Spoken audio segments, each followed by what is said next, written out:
Throughout your entire life, you were taught that sacrifice is noble, that putting others first is the mark of a good person. But Machiavelli would tell you the exact opposite. The world does not reward the self-sacrificing. It exploits them.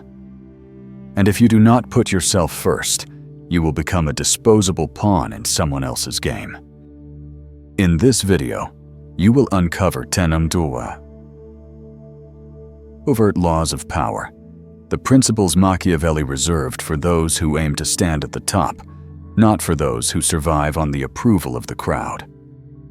These laws will show you why kindness without strength is nothing but bait, why you must build walls around your own life, and why those who fail to control themselves will always end up controlled by others.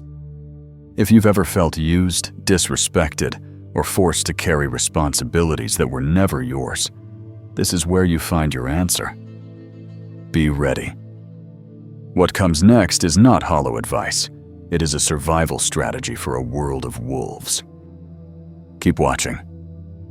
This will change the way you perceive yourself. Number 1. You are the state. Imagine that within every human being exists a kingdom. Not built of bricks or soldiers, but of willpower, health, energy, and discipline. An invisible kingdom where the throne is your consciousness, and the only one with the right to sit upon it is you. Yet most men today live as if they are mere subjects, not kings. They allow others to control their time, drain their strength, and define their worth. They bow to responsibilities that are not theirs, to expectations that are never reciprocated. And then they wonder why their lives crumble like a dying fortress. This text declares one cold truth: you are a nation. And the first law of every nation is survival. No nation can protect its people, expand its borders, or build its future if its central power collapses. And likewise, you cannot protect your family, lead others, or build a meaningful life if you yourself are exhausted. When you neglect your health, you let the walls of your fortress crack. When you give all your time to others, you leave the gates wide open. When you sacrifice yourself to please everyone, you strip off your own armor. A king knows no one will guard his throne for him. And a man is no different. If you do not defend yourself, no one will. The world does not reward those who destroy themselves for others. It simply moves forward, stepping over those who have turned themselves into pavement. Putting yourself first is not arrogance. It is the law of survival. A weakened nation drags everything it owns into ruin: its family, its career, its reputation, its legacy. A weakened man does the same. The image of "you are the state" reminds you that every choice you make is a matter of national policy. Sleep early or stay up late. Train or indulge. Focus or drift. Every action is a policy. Every habit is a law. And each day, you sign a new decree shaping your future. A man who loses his right to prioritize himself is no different from a nation that loses its sovereignty, invaded, manipulated, extracted. They have become slaves masquerading as saints, slaves dressed as good men. They give everything away except the one thing that matters most: their own power. Putting yourself first does not mean shutting the world out. It means fortifying your foundations so you can carry more without collapsing. When you are strong, everything that depends on you becomes strong. When you are stable, those around you gain stability. When you stand firm, the kingdom stands firm. Engrave this law into your mind. If the throne falls, the kingdom falls. If you fall, everything tied to you falls. You are the state. Rule yourself before you attempt to rule anything else. Number 2, mercy without teeth is bait. In old tales, kindness is always glorified. But in real life, especially in a world ruled by power and instinct, kindness without strength is not a virtue. It is an invitation. It is like a piece of meat placed in the middle of a forest full of wolves. No one praises it. They simply wait to tear it apart. The text states something cold but accurate. Mercy without teeth is bait. Kindness without fangs is nothing but lure. People often confuse gentleness with weakness. They believe unconditional forgiveness is noble, giving endlessly is moral, and never saying no is virtuous. But the harsh truth is this: the more permissive you are, the more the world treats you like a consumable object. Each time you bow your head, they advance another step. Each time you soften, they take more. The more kind and principleless you become, the more you turn yourself into someone else's doormat. In contrast, those who possess teeth, capability, boundaries, authority, discipline, when they show kindness, their kindness carries a different weight. It resembles the pardon of a king, rare, intentional, and a display of power, not a plea for acceptance. Visualize these two images. A man who always says yes, always forgives, always bows to preserve harmony. He is treated like a tool, because his kindness comes not from strength, but from fear. 2. A lion lying calmly in the sun among other animals. No one sees it as weak. It does not need to roar to prove itself.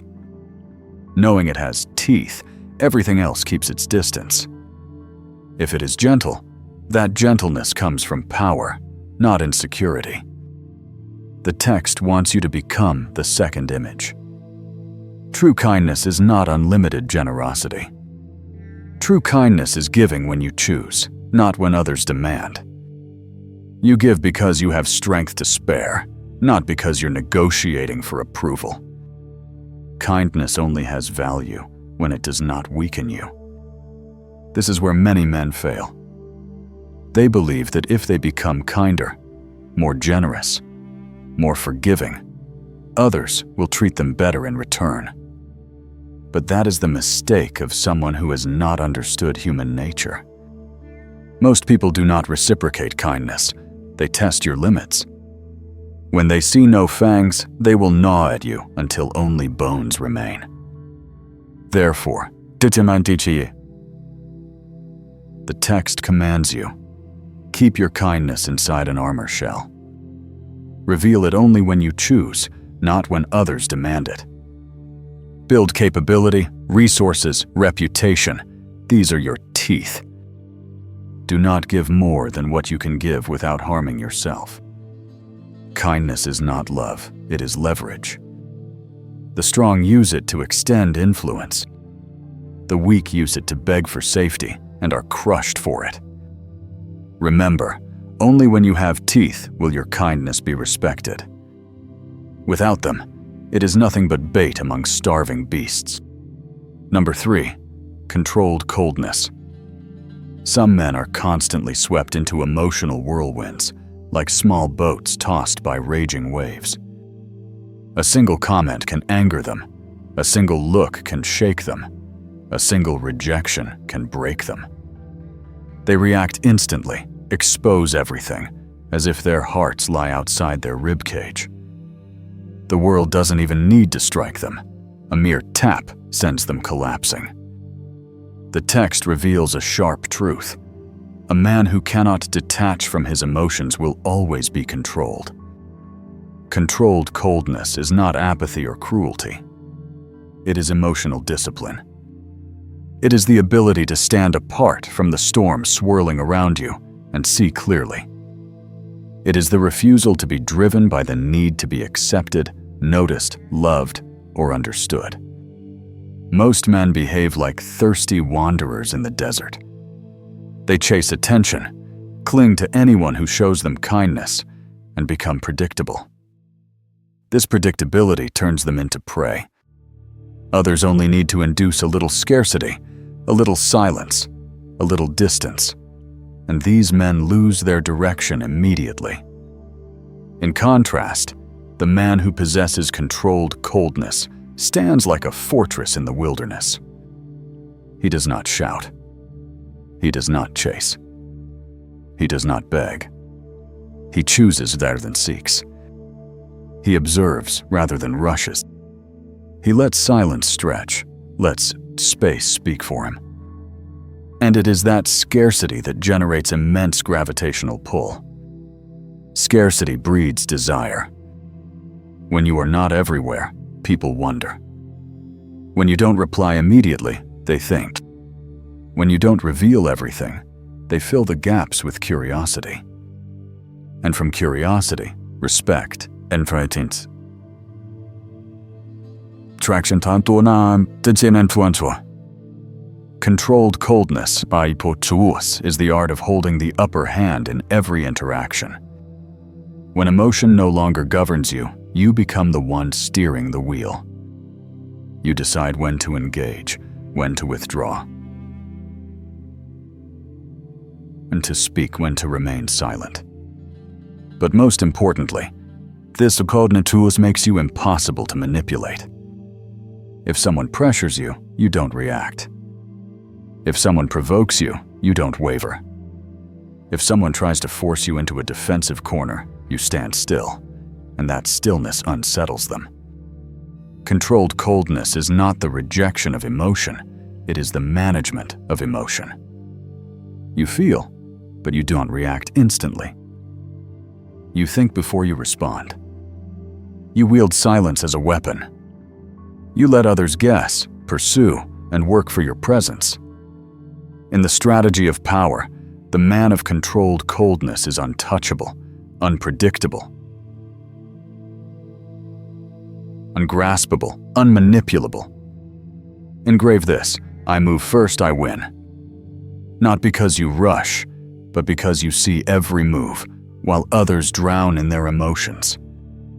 Number 4, reputation.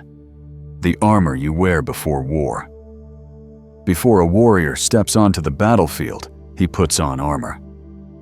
But in the real world, people do not wear steel. They wear reputation. It is the invisible armor that enters every room before you do, whispering to strangers what kind of man they are about to face. The text emphasizes, reputation is not an accessory. It is a weapon, both defensive and offensive. A rumor about your usefulness can open doors. A suspicion of your weakness can slam them shut. A careless moment can destroy the credibility you spent years building. People do not judge each other based on truth, but based on perception, the shadow you cast. In the game of power, perception is always stronger than reality. A king may be weak, but if his people believe he is strong, the throne remains steady. Conversely, a strong king who lets his people believe he is weak will soon be overthrown. This is why Machiavelli wrote that reputation is more valuable than an army, because an army must be fed and maintained, while reputation multiplies by rumor, respect, and fear. Between two men, one tries endlessly to explain himself. The other stays silent and lets his actions speak. The second man is always stronger. Reputation is not built by words, but by behavioral discipline. You speak less and do more. You don't boast, you let results tell the story. You don't beg for recognition, you let your absence create a vacuum. You don't reveal everything, you let your mystery give you weight. Your silence often echoes louder than other people's speeches. Reputation is also armor that makes adversaries hesitate. A rumor that you're not easily deceived makes the wicked retreat before trying. A story that you always keep your word forces others to honor agreements with you. And the understanding that you do not forgive lightly turns you into someone not easily crossed. To protect this armor, you must do 3 things. control the narrative about you. If you don't define yourself, others will, and they will always cast you in the weaker role, so you're easier to manage. 2. Strike back immediately when your reputation is attacked. A small crack ignored becomes a deep fracture. In image warfare, slow response equals defeat. 3. Build your reputation through consistency. No one respects a man whose behavior shifts with emotion. A strong reputation is built on predictable values and unpredictable strategy. And the most important truth, reputation is not only what people think about you, it is what they fear might be true about you. A touch of mystery, a hint of implied threat, a subtle suspicion that you are stronger than you appear. That is the armor that makes others hesitate, giving you the advantage before the game even begins. Number 5. Boundaries. Imagine you're standing in a vast field. In the distance, you see fortified kingdoms with towering walls, heavy steel gates, and vigilant guards. But you also see small villages with flimsy fences and patchy moats. And it is always these weaker places that get invaded first. People are no different. Those without clear boundaries are like houses without doors. Anyone can enter, take what they want, and leave. They believe unlimited openness will make them loved, but they fail to understand. Being easy to access does not create affection. It creates contempt. The text makes one point very clear. Boundaries are walls, not leaking ditches. A true wall must have 3 qualities. Clarity. Everyone can see where it stands. 2. Solidity. It does not shake at pleas or pressure. 3. A gate. You decide who enters, when, and for what reason. Most men fail at the second point. They try to set boundaries, but the moment someone looks sad, upset, or disappointed, they loosen them, apologize, and justify themselves. They think they're being kind, but in reality, they are digging holes in their own walls. Every time you say yes when you want to say no, a brick in your wall cracks. Every time you over-explain, you reveal instability. Every time you let someone cross a line without consequences, you announce that your walls are just decoration. In contrast, the man with firm boundaries doesn't need to shout or threaten. He only needs to be consistent. No justifications. No apologies for protecting himself. When someone steps over a line, he corrects them immediately, calmly, gently, but decisively. No drama. No blame. Just law. And this law is non-negotiable. The more consistent you are, the more you are respected. The more easily you bend, the more others test you. This is human nature.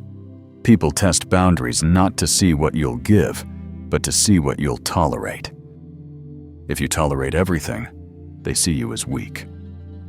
If you are firm, they see you as valuable. Boundaries create scarcity. Scarcity creates value. Value creates respect.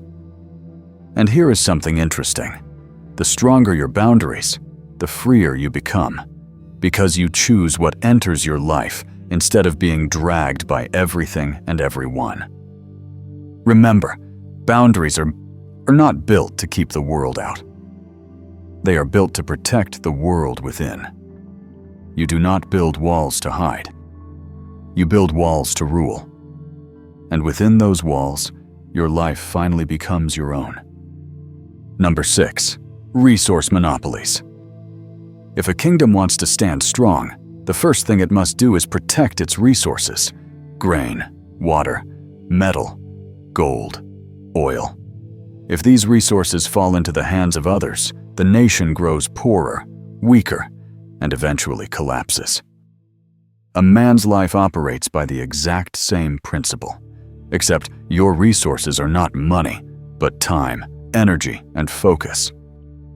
These are the three lifebloods of personal power.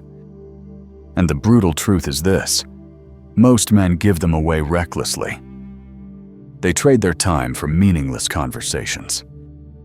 They burn their energy on people who do not value it. They allow their focus to be hijacked by notifications, drama, and other people's expectations. They become impoverished within their own lives. 1. Time. The currency that cannot be printed. Time is the one unit you can never reclaim. Every time you say yes to something unimportant, you are signing the worst investment contract of your life. The strong treat time like gold bars.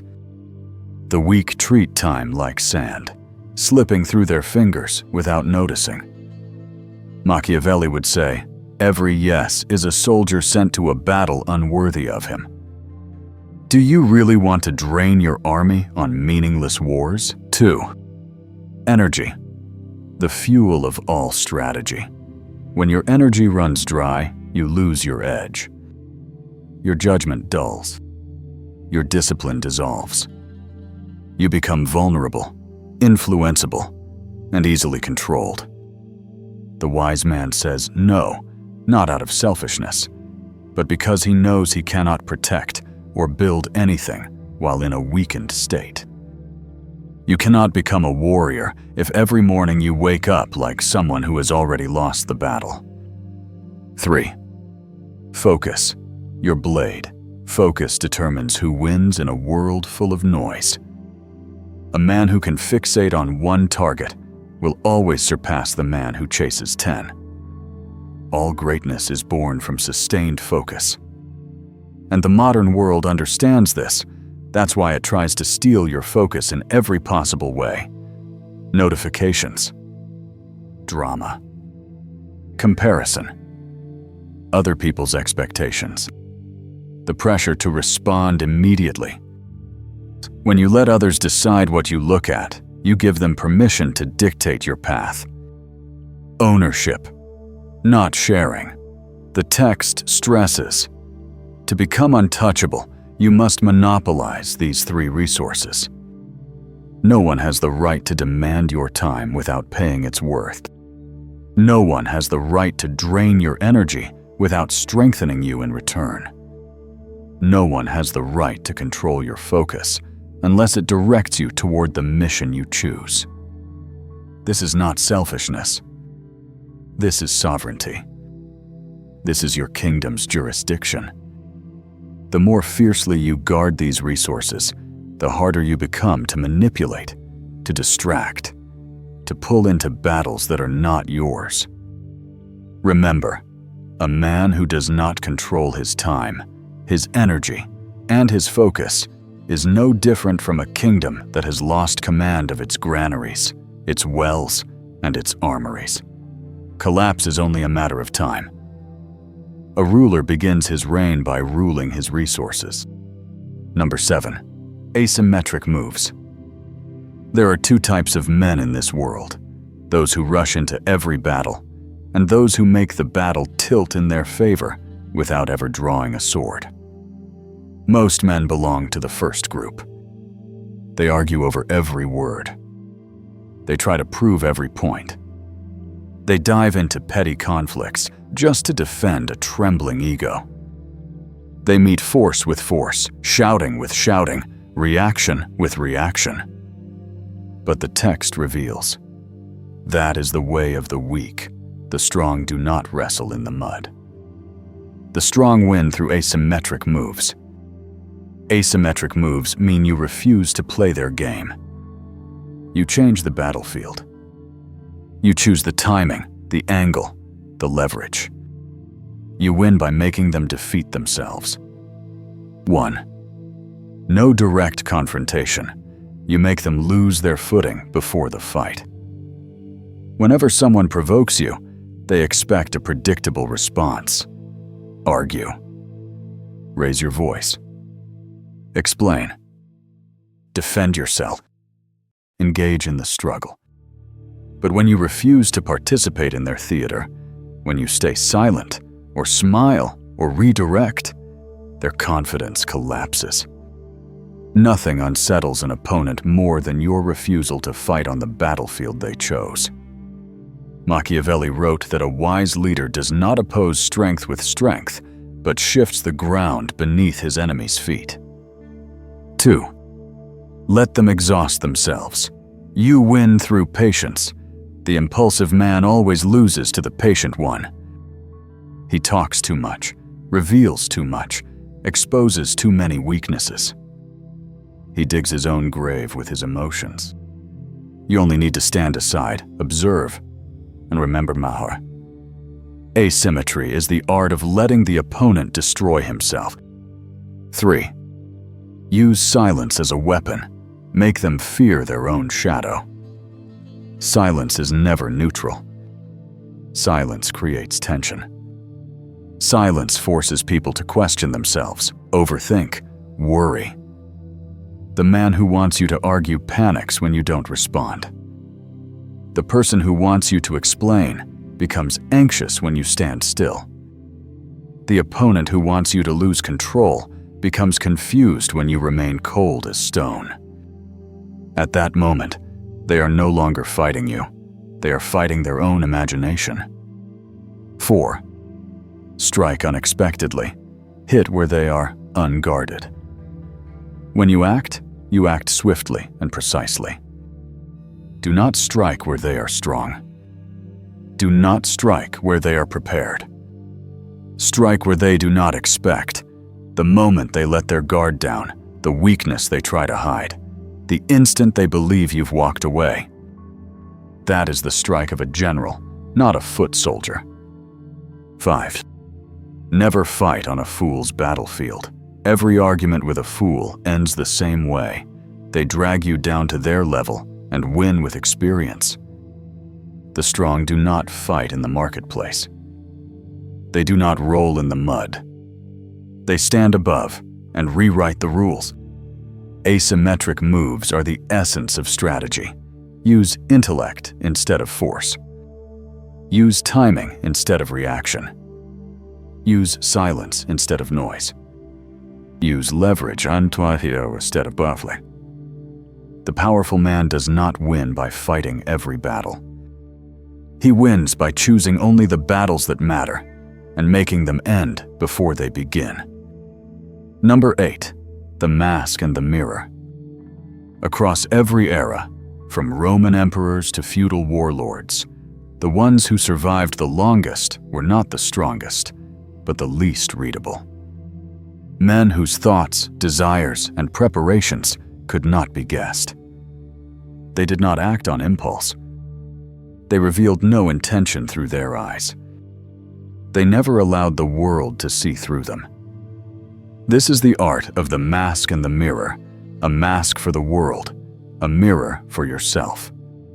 1. The mask, the image you choose for the world to believe. People are not drawn to raw truth. They are drawn to images. That is why a ruler never steps before his people with a fearful face. A general never shows hesitation before his army. A powerful man never exposes his insecurities. A mask is not deception. A mask is a deliberate choice of what you allow others to see. You may be angry, but your mask is calm. You may be anxious, but your mask is certainty. You may be exhausted, but your mask, steadiness. The world judges you by what you project, not what you feel. And you must direct that projection the way a filmmaker directs his own movie. Machiavelli said that a ruler must learn to play the role, not to deceive, but to shield himself from those who watch for weakness. Your mask is your first layer of armor. 2. The mirror. The truth reserved only for yourself. If the mask is what you show the world, the mirror is what you reveal to yourself, and to yourself alone. The mirror is the ability to face your weaknesses, your bad habits, your darker motives, your own pretenses, without excuses, without polishing, without hiding. A man who does not truly look into the mirror becomes deceived by his own mask. He begins to believe his performance, losing the ability to self-correct, and when the world tests him, he collapses. The mirror forces you to ask, am I acting for the mission or for impulse? Where exactly am I weak? Am I repeating old mistakes? Am I predictable? Am I letting emotion steer me? Without the mirror, your mask will crack at the moment you need it most. 3. A mask for the world, a mirror for the self. The combination of these two creates the untouchable man, a man who cannot be easily read, a man who cannot be easily manipulated, a man calm on the outside, alert on the inside, a man who chooses what he displays and controls what he feels. Such a man enters a room with a presence that forces others to adjust themselves before he even speaks. Unpredictability breeds respect. Self-awareness builds true power. This is the art of kings, not slaves. The art of those who shape the game, not those who are shaped by it. Number 9. Loyalty by design, not demand. Loyalty is one of the most dangerous illusions men believe in. They think kindness, loyalty. They think sacrifice will be repaid. They think sincerity guarantees that others will never turn their backs on them. But the text states clearly what most people are too afraid to admit. People are not loyal because they adore you. They are loyal when abandoning you costs them more than staying. Loyalty is not emotion. Loyalty is architecture. It is structure. It is strategy. 1. Natural loyalty does not exist. Only engineered loyalty does. Look back at history. The greatest empires were not protected by the affection of their people, but by fear of punishment, the allure of reward, belief in the ruler's strength, and certainty that betrayal carries heavier consequences than loyalty. No nation survives on love. No army functions on emotion. No strong organization is built on kindness. So why do men believe they can demand loyalty through niceness alone? Because they do not understand human nature. 2. Loyalty must be engineered, not wished for. A person will be loyal to you when being with you makes them stronger. Leaving you makes them weaker. Their interests align with your rise. Betrayal costs them more than loyalty does. This is the only kind of loyalty that lasts. Not, I stay because I like you, but everything I have prospers when I stand beside you. That is loyalty by design, engineered loyalty. 3. Stop begging, stop pleading, stop hoping. A weak man begs others not to leave, does everything to maintain the relationship, fears silence, sacrifices his own value to keep someone close. This does not create loyalty. It only creates contempt. Denial kills respect. Begging kills loyalty. A strong man does not ask for loyalty. He builds a system in which loyalty becomes the only rational choice. 4. Clear rewards, clear consequences. Loyalty requires 2 pillars. Reward the loyal. Not because you are nice, but because you understand the physics of power. Rewards reinforce behavior. Punish betrayal. Violence isn't necessary. Results are. People must see that betraying you comes at a cost. A person who betrays without consequence becomes an invitation for the next betrayal. 5. Loyalty must be rare, conditional, and time-bound. The text says your loyalty must also be scarce. Do not give it to anyone just because they were kind for a few days. Do not keep someone near because of history. Do not let emotion decide where you place your trust. Your loyalty must be hard to earn, hard to keep, and always conditional. Only then does it become a badge of honor, not a discount item. The truth of power: strong men never build their lives on fragile emotions. They build them on structure, on systems, on leverage. Engineered loyalty does not waver with mood, fade with time, or shatter under temptation. It is the loyalty of emperors, not witbeggars. Number 10. Crown inward, steel outward. There are two kinds of strength: the strength the world can see, and the strength only you know you possess. The untouchable man is the one who combines both: crown inward, steel outward. A crown within, steel without. Some men try to appear strong while hollow on the inside. Some possess deep inner power, but look fragile on the outside. Both collapse easily, either crushed by the world or betrayed by themselves. The man with crown inward and steel outward is forged on two fronts. Inside, unbreakable discipline. Outside, a presence that forces the world to adjust itself the moment he walks into a room. 1. Crown inward. The inner throne of a king. A crown is not decoration.